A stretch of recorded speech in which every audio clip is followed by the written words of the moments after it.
जैसे हम हमेशा कहते हैं कि और सभी से सवाल करते हैं कि पहले मुर्गी आई या पहले अंडा आया। ओके, मुर्गी और अंडा आज तक कोई ये नहीं कह पाया कि पहले कौन आया। उसी प्रकार से हम ये भी नहीं समझ सकते पहले औरत आई या आदमी आया। औरत और आदमी हम समझते हैं कि दो व्यक्ति, आदमी और औरत एक समान एक साथ आए, उनका मिलाप, उनके साथ एक दूसरे के साथ संबंधों के साथ उन्होंने आगे बढ़ाई। सो न्यूमेरिकली, जैसे अगर व्यक्तिगत रूप से या आप जैसे कि नंबर वाइज होते 2 से 4, 4 से 8, 8 से 16, इस प्रकार से नंबर्स की बढ़ोतरी हुई।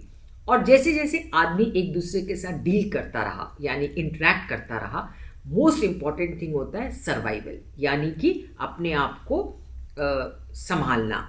और संभालने के लिए आपको जो बेसिक नेसेसिटीज़ होती हैं वो नेचर से मिलती हैं। और नेचर के दौरान, जैसे फॉर एग्जांपल अगर आप मैं कहूँ पहले पेड़ आए तो पेड़ से आपने क्या किया, फल लिया, पेड़ को आपने काटा, उससे आपने फर्नीचर बनाया, उसको बैठने की सुविधा करी। ऐसे करके एक चीज़ के धीरे धीरे जब व्यक्ति उसके साथ इंटरेक्ट करने लगा तो धीरे धीरे से वो समाज और रादर टूल्स बने, टेक्निक्स बने, प्रोडक्शन हुई। और उस प्रोडक्शन के साथ क्या हुआ कि धीरे धीरे उसके टूल्स उसके साथ इंक्रीज हुए।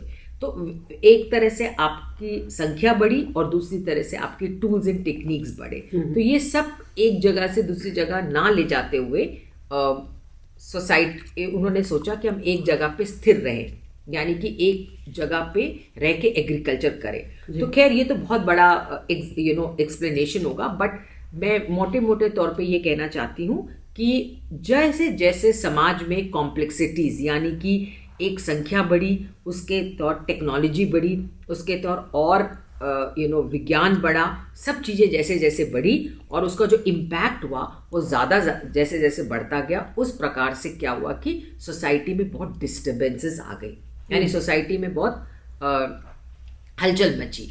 ये हम देखते हैं अराउंड 1830s में, जबकि इंडस्ट्रियल रेवोल्यूशन हुआ था।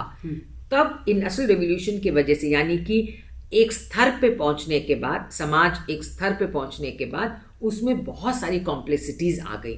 जब कॉम्प्लेक्सिटीज़ आ गई, इंडस्ट्रियल ग्रोथ आ गया, तो इंडस्ट्रियल रिवोल्यूशन हुआ, तब बहुत ज़्यादा क्योट होता है। उदाहरण के तौर पे, जैसे पहले क्या होता था कि बहुत बच्चे होते थे, कुछ बच्चे मर जाते थे बिकॉज साइंस एंड मेडिसिन इतना इम्प्रूव नहीं था, हेल्थ इतना इम्प्रूव नहीं था। फिर क्या हुआ, हेल्थ फैसिलिटीज़ आई, तो क्या हुआ कि पॉपुलेशन बढ़ गया, यानी कि डेथ तो कंट्रोल हो गया, बर्थ रेट कंट्रोल नहीं हुआ, बिकॉज लोगों को अभी उतनी वो नहीं हुआ कि कॉन्फिडेंस नहीं आया कि जितने बच्चे पैदा हो रहे हैं वो सब जीवित रहेंगे। तो इस वजह से बर्थ रेट बढ़ता रहा, डेथ रेट कंट्रोल हुआ, तो इस वजह से पॉपुलेशन एक्सप्लोजन हुआ, पॉपुलेशन बढ़ा।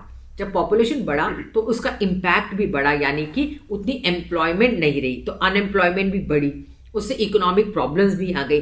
तो ये सबको सिस्टमैटिकली पढ़ने के लिए कुछ सोशियोलॉजिस्ट, कुछ व्यक्ति, आई वुड से कुछ व्यक्ति आगे आए और उन्होंने ये बोला कि समाज में ये जो क्योस है, समाज में ये जो गतिविधियां हैं, समाज में ये जो चेंजेस हैं, इसको पढ़ने के लिए एक सब्जेक्ट होना चाहिए और इसको सिस्टमैटिकली पढ़ना चाहिए। और जब आप सिस्टमैटिकली पढ़ोगे, जैसे कॉज एंड इफेक्ट, यानी कि कोई भी चीज़ किस लिए हुई, उसका कारण आप अगर पहचान पाएं और उसके कारण आप समझ पाएं, तो आप उसका समाधान भी ढूंढ पाएंगे।